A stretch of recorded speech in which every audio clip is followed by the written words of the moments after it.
Okay.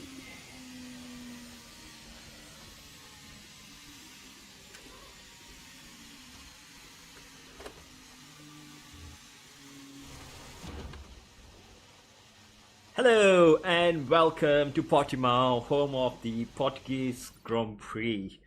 And we were supposed to do this at the end, the last track for the series. But since Portugal is featured in this week's ranked multiplayer, if you are interested in, doing ranked lobbies and whatnot, try to reach that elite, this might be for you. So let's get into the setup first. If you're looking for the track guide, it's in the timestamps. You can always fast forward it. And also, if you want to just skip to whatever else in the setup, you can just browse through this part, the first part of it. So track, how does it work? This track, it is quite high downforce here around here. Even a little bit of low downforce can help you. So you want to definitely prioritize cornering speed around here and gain all the confidence that you can, because there's a lot of undulation, ups and downs. The track elevation changes mid corner itself, from corner to corner. So you're going to be needing quite a balanced car around here. Plus there are a lot of slow speed corners around here, which means aero efficiency is going to be quite important. So you need to have high downforce around here, but too high and you'll actually start to lose even more time overall. Now what I've gone for here, the delta that you saw in the lap time earlier was against my higher downforce setup. Basically it's the same with lower wings, right? So this is the lower wing setup that it's going to be best for racing. 50%, even 100%, or even 25%. It's going to be anything from 25% onwards, higher, it's going to be usable. So 38 front wing, 32 rear wing. This is the lowest I could tolerate. I know there are some people who can go a little bit low on the rear wing, but you don't want to be going too low on the wings because of the slow speed corners. Like I mentioned, you need the confidence to go on throttle quite early, quite quickly as well. So having a little bit extra rear wing is definitely going to help you out. So use the front wing to adjust the aero balance, right? Basically, if you feel the car is overall understeer, you can increase it. Overall, if it's oversteer, you can reduce it from maybe during pit stops as well. It's all going to be useful to you. Otherwise, you can run more of a stable setup, which is going to be okay for racing and qualifying. If you want a high downforce setup, say there's mixed conditions there, a little bit of intermediates, a little bit of dries as well, then you can go something a little bit higher here. That's definitely going to be more beneficial for throughout the race when there are changing conditions. If it's wets, then let's just pump all the way, +8 on the wings here, and then on the rear you just want to go +8 as well. So pretty much you can keep the same aero balance front to rear, just add the wings all the way. This is for full wet conditions. This is probably what you want to be going for. Otherwise, we are coming back to the dry setup around here. Let's go back to what we have here. So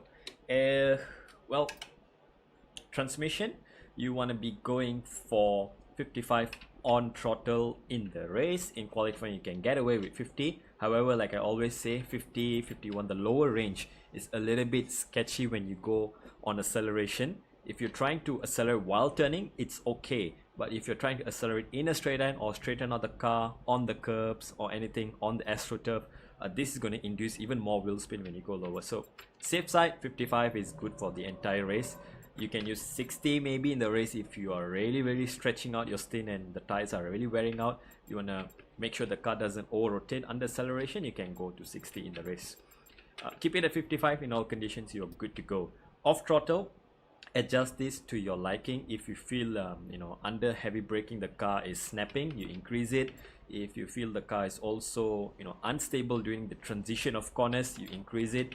But you don't want to go too high. 55 is usually the limit in any track, because then it starts to induce too much understeer, and then you're going to be losing a lot more lap time than you're gaining stability in any part of the track. 52 or 53 for the race, just nice as well. Suspension geometry, the usual, right, left. There are nuances where you can probably play around with the rear camber a little bit, so you get a little bit more grip coming out of corners when you are accelerating in high speed or low speed, and you can maybe increase the rear toe a little bit for a bit of stability, 1 or 2 clicks. Other than that, there's no real benefit to running any lower than that. Front camber maybe a click or two higher should help you to go through this long corners. It's going to give you a little bit more cornering grip without compromising too much on your braking ability, like turn 1, turn 3, all heavy braking zones really. So you're going to be needing a little bit of that. So otherwise, just run the default like this, you're going to be good. Suspension, stiff front suspension 41, so the front doesn't swivel too much, or like how to say, becomes too snappy, right? You want the front to be stiff so that you can throw the car into the corners without worrying that the car will snap or not. And on the exits, stiffer front suspension also makes sure the front is doesn't dip too much into the ground, and it gives a little bit more stability in the car. Rear suspension on 5, again, it's like I said, this is kind of like my default here to go to setup here. 41, 5, 11, 33, 39 is my default. And then 5 rear suspension is to make sure the rear is pretty soft. I have tried 1, but I didn't like it with the combination of this ride height, because there's a lot of corners where you're throwing the car in and the undulation changes, the elevation changes, right? So it makes me feel like the car is just moving a little bit too much on the rear when it's that soft. So stiffening it a little bit makes sure that you don't move too much when the elevation changes. So it gives the car a little bit more stable. It feels counterintuitive, but it actually works. So I'll keep it at 5. You can go up to 6, 7, 8. I think that's like the maximum. I tried that, works actually in the race condition, in the ranked at least. But 5 is like the absolute lowest I think you should go.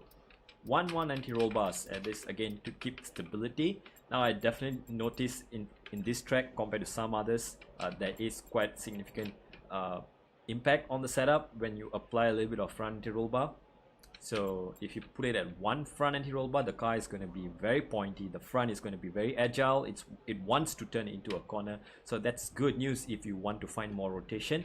If it turns in too much, then you can start increasing it a little bit so that it doesn't turn too much. And on the exit, this also helps to stabilize the car a little bit. So if you feel like the entry is okay, but on the exit it's a bit meh, like the car snaps too much on exit, you can increase the ARB by 1 or 2 clicks. And leave the rear at 1 because you don't want the rear to be sliding around too much. It can definitely increase your rotation in some corners, but well, overall I didn't find the benefit of that. Leaving it at 1, it makes the rear a lot more compliant in these corners. Ride height at 33 is pretty much the sweet spot around here. 32 also works, but it was quite a bit snappy coming out of turn 1. After turn 1 where it's quite high speed acceleration, it's a bit snappy because there's too much rake in there basically, or maybe the front bottoms out, I don't know, because we can't find out any telemetry around here. So 33 seems to be the sweet spot. 34 is safer, and then on the rear 39 is okay if you increase the suspension to 10 at least around here. Then it's alright, so it's the stiffer you go on the rear suspension, the lower you can go on the right height, but you don't want to be going too low because then you start to basically just scrape the floor on the road. And like I said, I started off with 5 rear suspension and 39 rear ride height. The car actually snaps a lot on acceleration, on exits, while you're turning and accelerating, because that means the car is bottoming out under acceleration. Simple solution to that is you just raise the rear ride height, or you raise your rear suspension so that the rear doesn't snap, right? It squats less, the rear drops down less to the ground. That's the philosophy of ride heights and suspension. Right, I will talk about that next year in January's first video, where we're going to be summarizing all the setup changes that you can do to your setups. Anyway, spoilers. Back to the setup. Brakes, 100% brake pressure, and you want to be using about 55% brake bias throughout the track is usable. I'd say it's if you're lazy to change corner to corner, then definitely leave it at 55. Like you saw in the hot lap, I was changing my differential and brake bias from corner to corner. That actually maximized my traction, my rotation as well through these corners, although I ran a lower downforce setup. So it really shows you that minor bit of adjustment in your brake bias and differential, and also a little bit better input sometimes, you can get a better overall lap time. In the race, if you're following around cars, you don't really feel the difference, so you can ignore that. And you can use 53, 54 like on the slower corners where you don't have to brake too much. You're basically just braking about 40-50% pressure, and you just want to trail brake into a corner. You can use lower brake bias here. Heavier braking zones, you definitely want to be using 55 or 56. That's pretty much about it. You can use lower as long as you don't lock up the race and you're comfortable with it. And finally, tire pressures, it's pretty much like the default here. Minimum pressures also work, but I didn't really like it in the high speed corners, so I've increased it a little bit. I think this is also quite similar to the default setups or even the world record setup. It's running pretty much the same pressures here. So 5 clicks on the front, 3 clicks on the rear. Also my go-to tire pressures if I don't know any track, right? So there you go. You can definitely increase it in for high speed corners if you want a little bit more rotation, you want a little bit more stability in high speed like turn 1, and then the middle sector where all those tricky high speed corners are. You can use that. It's gonna give you a lot more rotation basically, right?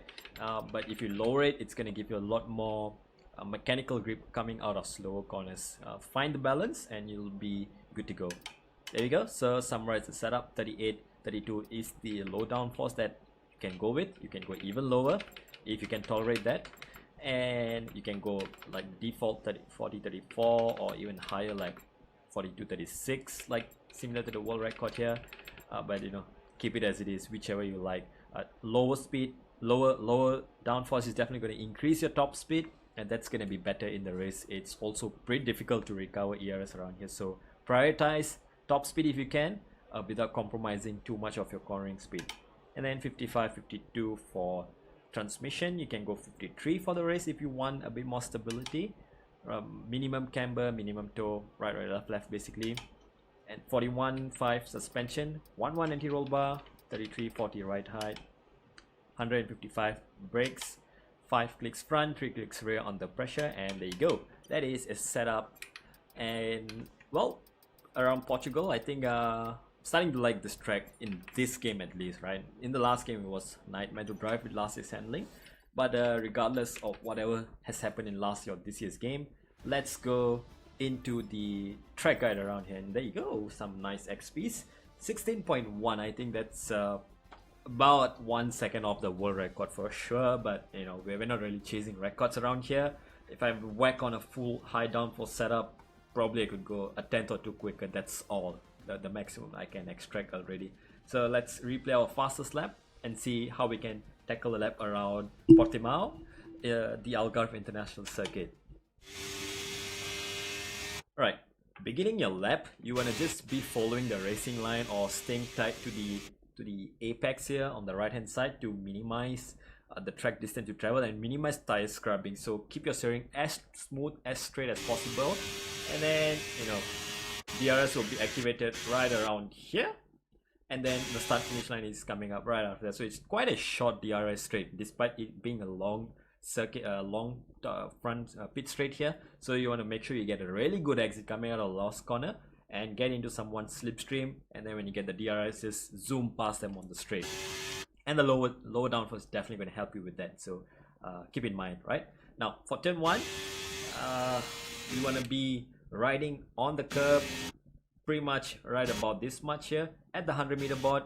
If the 100-meter board gets destroyed, there's always the 100-meter on the left hand side. There's also these white lines on the track on the brake markers, which you can use as a permanent reference here.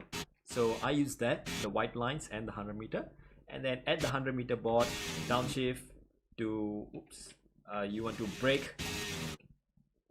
Just for a moment, you want to be braking at 100% brake pressure while you're straight, and then as you start turning in, you want to lift off the brakes and make sure you tuck your car into the apex. You can carry a lot of speed in 6th gear in qualifying. In the race, you maybe want to be going in 5th gear depending on the fuel load as well. Sometimes 5th, sometimes 6th. Find whichever is comfortable, which is better to drive. And momentarily straighten out the steering as you are approaching the exit, so that you don't scrub off too much of your fronts, and this will regain you some grip. Straighten out the car and then turn back into the next corner here. So turn one, you can see, like, the entry steering wheel that we have, and then on the exit we are just loosening it up so that we allow the car to carry momentum. We do not scrub off the front tires, which may cause even more understeer. So sometimes loosening up the steering wheel can give you more rotation compared to if you keep turning right and right, you might actually run off the track limits here. Turn 2, stay tight as well, and you can pretty much avoid the sausage here. You can even avoid the entire curb because the next turn comes up quite quickly. So when you line up your car on the curb here, you can even take the entire curb, like you can see here, and then brake right before you hit the white line here. So pretty much as you straighten out the car, you can brake a few meters before the white line or at the white line in qualifying, and then down to third gear, and then you can even use second gear for the apex here. And I prefer not to take the entire corner on the curb because it unsettles the car a little bit, and I want to straighten out the car much quicker. So I take a more wider entry and then try to straighten out the car as soon as I can. Third gear on the exit.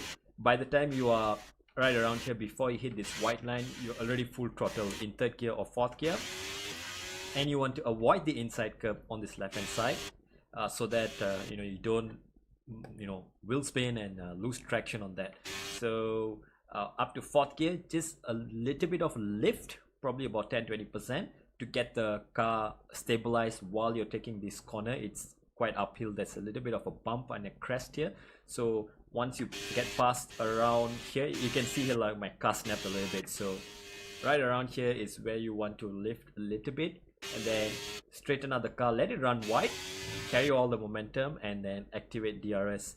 Use all the exit curb, and then keep your car on the right hand side. Stay in 7th gear. Even in the race, you don't really gain anything by going up to 8th, and you want to be braking right around the 100-meter board, or right after that, as somewhere in between, around 75 meters here.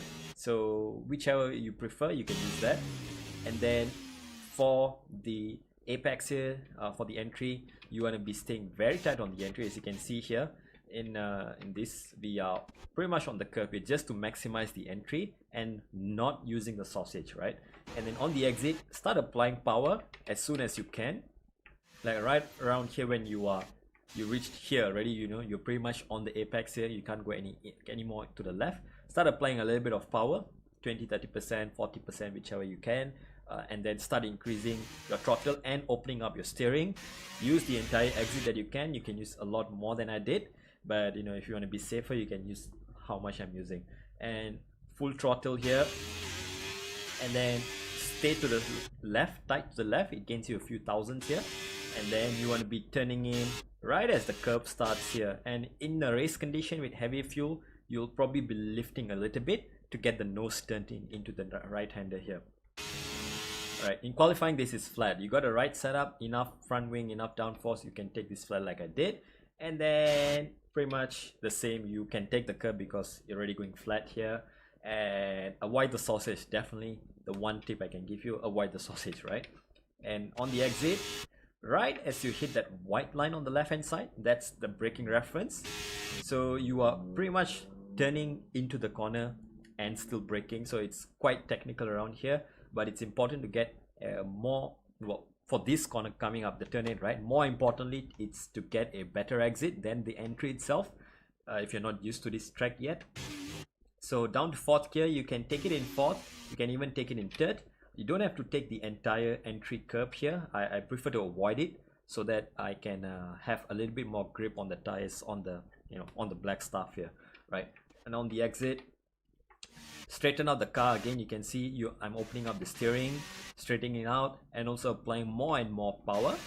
And then use the entire exit curb that you have to feel the car. This will take a little bit of practice to know where the grip is, how confident you can be with the car. You have to trust the car with this as well, and then accelerate hard on this. Now this is one of the corners where if you have 50% on throttle, it will cause you a bit of wheel spin here because you are trying to accelerate on the astroturf here and not much on the track. So be mindful of that. Use 55 or 60 for this corner, and then straighten out the car, and then Yeah, we had a little bit of a snap here, I think, but other than that, I think it pretty much straightened out the car by itself. And then stay somewhere in the middle. You don't have to go all the way to the right, but stay in the middle and then tuck back into the left hand side to gain some few thousands. And right after this white line here, 100 meter, you want to start thinking about braking. And as you pass the black box on the left, right, so somewhere around 100 meter and 50 meter board, that's where you're going to be braking. There's also a Marshall post there. There's a blue, I don't know, is that a temporary toilet that you can use as your reference? Use that as a reference because it is a blind entry here. You can't see the apex until you are much closer to it. So you'll have to trust your feelings here, and not the easiest thing to do. Well, brake in a straight line, and then I brake a little bit later here for qualifying, just before I hit the white line, this white line here at 50. But you can always experiment with the lines around here. So brake in a straight line, and then you don't want to run out too wide or run out onto the green part. Keep it on the black stuff here, and then you probably still wide around here, but you can bring the car back into the corner here. So tuck it back right in. So very wide entry, so that you get a straighter exit here, and then straighten out the steering on the exit. Apply more and more power. This will gain you a lot more time if you take a wide entry and tighter exit, right?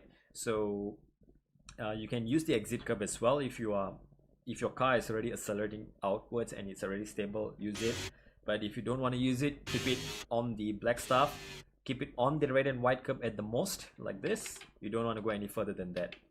And then stay tight to the left hand side here. This is going to give you a few thousands running up to the last braking point here. And you want to be braking right after there's an exit road on the left hand side, or I think that's an alternate layout. After that is over, when the grassy part starts, and then on the right hand side you want to be spotting this white line here. So you can use either of these as a reference, the green patch on the right or the white line on the right hand side, this one. So use that as your braking reference. You can carry a lot of speed in fourth gear as well, depending on what kind of setup you have. In the high downforce setup, I'm carrying it in fourth. In the low downforce, I'm downshifting to third because, well, just not enough cornering grip there. And then on the exit, you want to quickly start opening up the steering once again. Stay within the track limits, but you can use a lot of the exit. There's quite a bit of grip here actually on the curb and on the AstroTurf. As long as your steering is as straight as it can be, you don't want to be turning too much. And then bring it back to the left hand side. Just as the curb starts, that's where you want to brake. Tap on the brakes just a little bit. Just tap on the brakes, and then you can leave it in fourth gear. You can also downshift to third gear.